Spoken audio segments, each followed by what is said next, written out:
और हम पढ़ रहे थे कोशिका के बारे में। किसके बारे में? कोशिका के बारे में। आपसे हम कुछ क्वेश्चन पूछेंगे जो पिछले क्लास में हम पढ़ा चुके हैं। तो बताइए, कोशिका के अध्ययन को क्या कहते हैं? साइटोलॉजी। क्या कहेंगे? साइटोलॉजी। क्योंकि कोशिका को बायोलॉजिकल नेम क्या होता है? कोशिका का बायोलॉजी में क्या कहेंगे? कोशिका को साइटो कहा जाता है। क्या कहा जाता है? साइटो कहा जाता है। और कोशिका का अध्ययन क्या कहलाएगा? साइटोलॉजी कहलाएगा। बताइए, ओवरऑल पूरी दुनिया में सबसे बड़ी कोशिका क्या होगी? ओवरऑल पूरी दुनिया में सबसे बड़ी कोशिका क्या होगी? शुतुरमुर्ग की अंडे का कोशिका। क्या? शुतुरमुर्ग की अंडे का कोशिका। चलिए, सबसे छोटी कोशिका क्या होगी? सबसे छोटी कोशिका, दुनिया की सबसे छोटी कोशिका कौन होगी? माइकोप्लाज्मा। कौन होगा? माइकोप्लाज्मा। माइकोप्लाज्मा सांस लेता है? नहीं लेता है। माइकोप्लाज्मा सांस नहीं लेता है। चलिए बताइए, हमारे ह्यूमन बॉडी में, कहाँ पे? ह्यूमन बॉडी में मेल और फीमेल दोनों आ जाएंगे। सबसे बड़ी और सबसे छोटी कोशिका कौन सी होगी? तो हमारे ह्यूमन बॉडी में सबसे बड़ी कोशिका कौन होगी? फीमेल का ओवम, अंडाणु। क्या होगा? अंडाणु। सबसे छोटी कोशिका शुक्राणु, स्पर्म। क्या होगा? मेल का स्पर्म या शुक्राणु। चलिए बताइए, हमारे शरीर की सबसे लंबी कोशिका कौन होगी? कौन होगी? न्यूरॉन होगा। कौन होगा? न्यूरॉन, जिसे तंत्रिका तंत्र बोलते हैं। इसमें सेल डिवीजन होता है? नहीं होता है। कहाँ पाया जाता है? ब्रेन में पाया जाता है। न्यूरॉन कहाँ पाया जाता है? ब्रेन में पाया जाता है। हमारे शरीर का एक ऐसा अंग जिसमें सबसे तेजी से कोशिका विभाजन होता है, कौन होगा? Cell division. Fast cell division किसमें होगा? लीवर में होगा। किसमें होगा? लीवर में होगा। चलिए, उम्मीद करते हैं इन सभी प्रश्नों का जवाब आप सही सही दिए होंगे। चलिए, आज हम इन कोशिकाओं के अध्ययन के बारे में तो जान चुके थे। कोशिका के अध्ययन को क्या कहेंगे? साइटोलॉजी। क्या बोलेंगे? साइटोलॉजी। चलिए, अब हम कोशिका के अंगों के बारे में पढ़ते हैं। किसके बारे में? कोशिका के विभिन्न प्रकार के अंगों के बारे में। तो कोशिका के पास सबसे पहले आप जाइएगा, तो उससे आपको क्या मिलेगा? वहाँ पे कोशिका में सबसे पहले आपको मिलेगा कोशिका झिल्ली। कोशिका का ऑपरेशन करने के लिए जाएगा। ऑपरेशन मतलब चीड़ फाड़ वाला ऑपरेशन, समझ में आया? कोशिका का अगर आप ऑपरेशन कर रहे हैं तो सबसे पहले आपको क्या मिलेगा? झिल्ली मिलेगा। कोशिका के चारों तरफ एक झिल्ली होती है, जैसे ह्यूमन के चारों तरफ एक झिल्ली होती है जिसे क्या कहते हैं? त्वचा कहते हैं। इसी तरह से कोशिका के बाहर भी एक क्या होती है? झिल्ली होती है, जिसे कोशिका झिल्ली या मेम्ब्रेन कहा जाता है। आपको बता चुके होंगे पिछले वीडियो में ही कि मेम्ब्रेन का मतलब होता है झिल्ली या फिर दीवार। पतली झिल्ली को क्या कहते हैं? मेम्ब्रेन कहते हैं। और कोशिका के झिल्ली को क्या बोलेंगे? सेल मेम्ब्रेन बोलेंगे। क्या बोलेंगे? सेल मेम्ब्रेन बोलेंगे। अब कोशिका झिल्ली पाया कहाँ पे जाता है? एग्जाम में क्वेश्चन पूछ देता है कि कोशिका झिल्ली कहाँ पाया जाता है? जंतु में, पादप में, जंतु तथा पादप दोनों में, इनमें से किसी में नहीं। तो यहाँ पे क्या होगा? जो कोशिका झिल्ली होता है वो जंतु तथा पादप दोनों में पाया जाता है।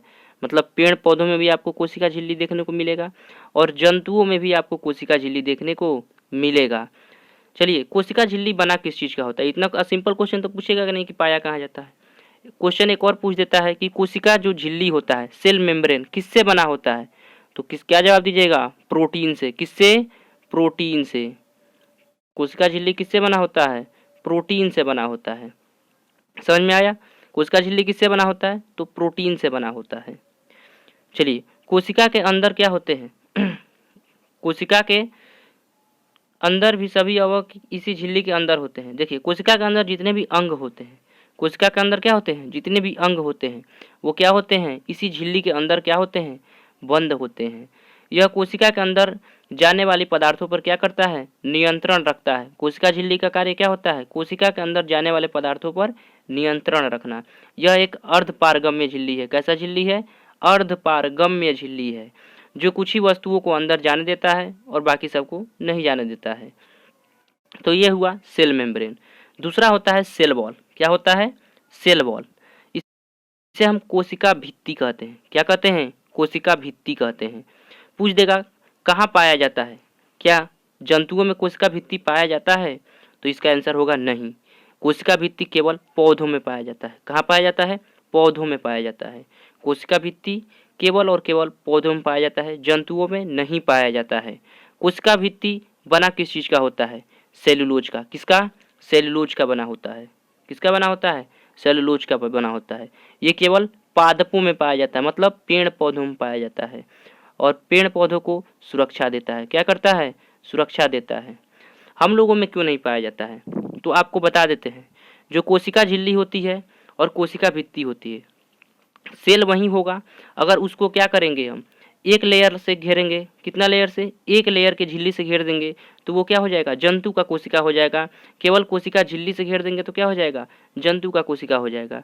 और जंतु अपनी कोशिका का रक्षा क्या करता है, कर लेता है। जैसे अगर आप देखिएगा कुत्ता, बिल्ली, गाय या फिर ह्यूमन, तो ये लोग क्या करते हैं, ह्यूमन कपड़ा पहनकर अपने कोशिका का रक्षा कर लेता है।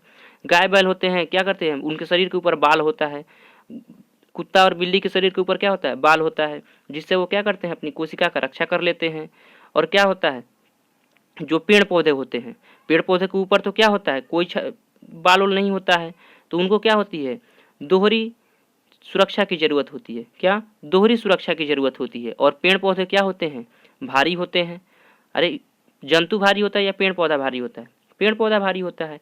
तो पेड़ पौधा को क्या चाहिए, दोहरी सुरक्षा चाहिए। जैसे यदि आप किसी सामान दुकान पर क्या जाते हैं, सामान लेने के लिए जाते हैं, अगर सामान ज़्यादा भारी रहता है तो क्या करता है, हल्का रहता है तो एक प्लास्टिक में लेकर चले आएंगे। ज़्यादा भारी रहेगा तो दुकानदार क्या कहेगा कि लाइए प्लास्टिक को हम डबल कर देते हैं, क्या कर देंगे, डबल कर देंगे। भारी होगा तो प्लास्टिक डबल रहेगा, फटेगा नहीं जल्दी। तो इसीलिए भगवान भी बहुत होशियार थे। भगवान क्या थे, बहुत होशियार थे। वो क्या किए, पेड़ पौधे के ऊपर दोहरी संरचना बना दिए। और दोहरी संरचना में क्या लगा दिए, कोशिका भित्ति, सेल वॉल। इसे क्या बोलते हैं, सेल वॉल।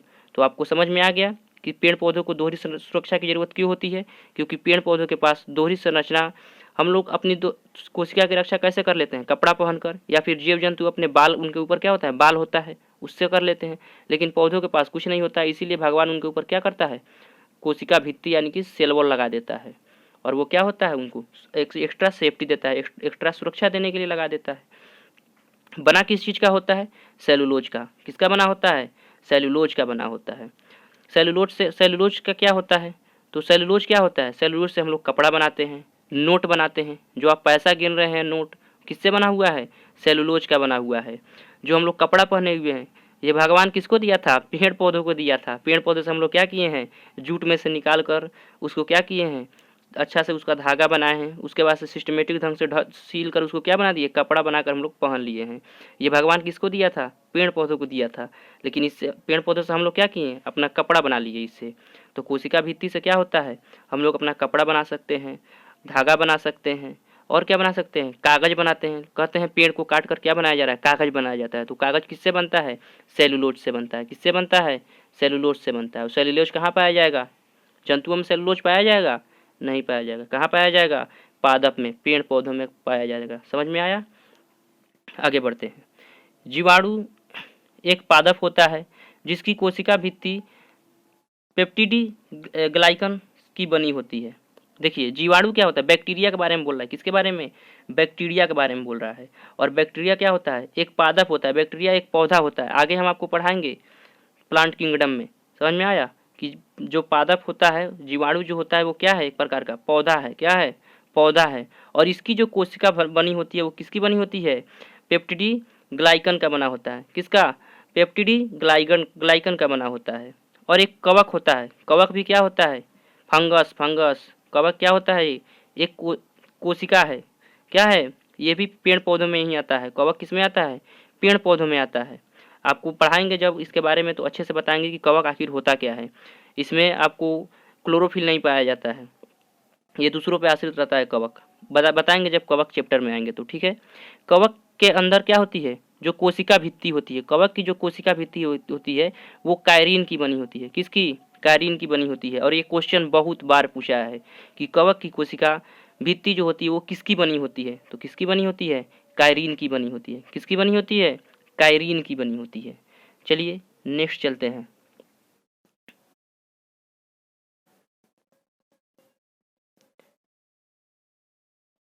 चलिए नेक्स्ट हो गया हमारा माइटोकॉन्ड्रिया। क्या होगा, माइटोकॉन्ड्रिया।